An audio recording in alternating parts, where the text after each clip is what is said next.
Welcome to the Unseen Story, where we uncover the greatest untold moments in sports history. Today, we're diving deep into the rise and fall of one of the most dominant teams in NBA history, the Chicago Bulls. 1984 NBA Draft, the moment Jordan vowed to destroy every team that overlooked him. It was June 19, 1984. The Houston Rockets had the first pick, and they took Hakeem Olajuwon. No surprise there. But then the Portland Trail Blazers had the second pick, and they chose Sam Bowie, a center with injury concerns. The Chicago Bulls picked third and selected a 6'6" guard from North Carolina, Michael Jordan. The world didn't know it yet, but two teams had just made the biggest mistake in NBA history. Jordan never forgot those two names, Hakeem and Bowie, especially Bowie. He vowed to make Portland regret their decision every single time he stepped on the court. And boy, did he ever. The Jordan rules. How the Pistons brutalized MJ and why he trained in the dark for revenge. By 1988, Jordan was already the best scorer in the NBA, but there was one team standing in his way, the Detroit Pistons. They had one strategy: hurt him. Every time he touched the ball, they knocked him to the ground. Elbows, body slams, hard fouls, nothing was off limits. They called it the Jordan rules. Most players would break under that kind of punishment. Not Jordan. He hit the gym like never before, lifting weights in the dark, putting on muscle, preparing for war. And in 1991, he finally got his revenge, sweeping the Pistons in the playoffs and walking past them without even shaking their hands. Scottie Pippen's 18-Stuzzer betrayal, why he hated Bulls management and almost quit Game 6 of the '98 Finals narrator.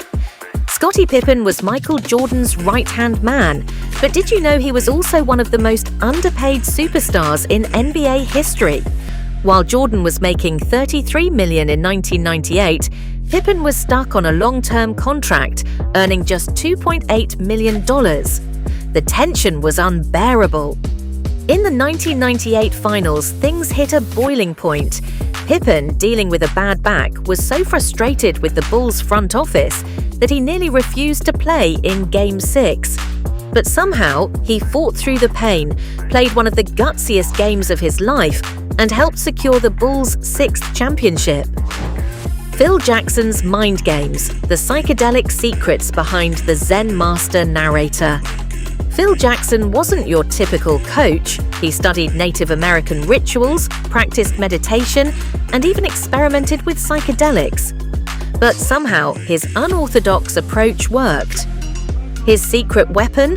The triangle offense, a system built on teamwork, spacing, and trust. But more than X's and O's, Jackson understood his players' minds. He turned Jordan into a leader. Dennis Rodman's 48-hour Vegas bender and why Jordan let it happen. Imagine this. You're in the middle of the NBA season and one of your key players asks for a vacation to Las Vegas. What do? If you're Michael Jordan, you let him go, but with conditions. Dennis Rodman was a wild card, but Jordan and Jackson knew something. If they let him be himself, he'd give 110% on the court. After a 48-hour bender with Carmen Electra, Jordan personally had to go to Vegas and drag Rodman back to practice. But guess what? That night, Rodman dominated the game as if nothing had happened. The final collapse, how greed, egos, and a $15 million contract ended the Bulls dynasty. The Bulls weren't broken by an opponent. They were broken from within. Jerry Krause, the GM, believed he could rebuild without Jordan, Pippen, and Jackson. He wanted full control, and he was willing to destroy a dynasty to get it. Pippen left, Jackson left, and after being offered just a one-year, $15 million deal, Jordan walked away too. Just like that, the greatest team in NBA history was gone. The flu game was a lie, the truth behind Jordan's food poisoning. Game 5 of the 1997 Finals. Jordan looked sick, sweating, exhausted, barely able to stand. The world called it the flu game. But here's the truth. It wasn't the flu at all. The night before the game, Jordan ordered a pizza to his hotel room. 5 guys delivered it.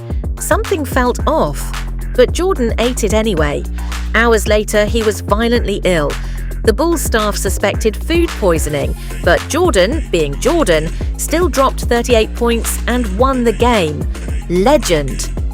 Why the '96 Bulls hated their 72-10 season, 72 wins, the greatest regular season in NBA history. But behind the scenes, the team was miserable. Jordan's intensity was at an all-time high. He bullied teammates, pushed them harder than ever, and treated every practice like a Game 7. By the time they won the title, the team wasn't celebrating. They were just relieved it was over. Jerry Krause's last words to Jordan, "I'll rebuild this team without you." Even after 6 championships, Jerry Krause refused to back down. He told Jordan straight to his face. Jordan responded the only way he knew how, by leaving. He retired. The Bulls never won another championship, and Krause, his rebuild never even got started. And that is the untold story of the Chicago Bulls, the rise of a dynasty, the rivalries, the drama, and the downfall that no one saw coming.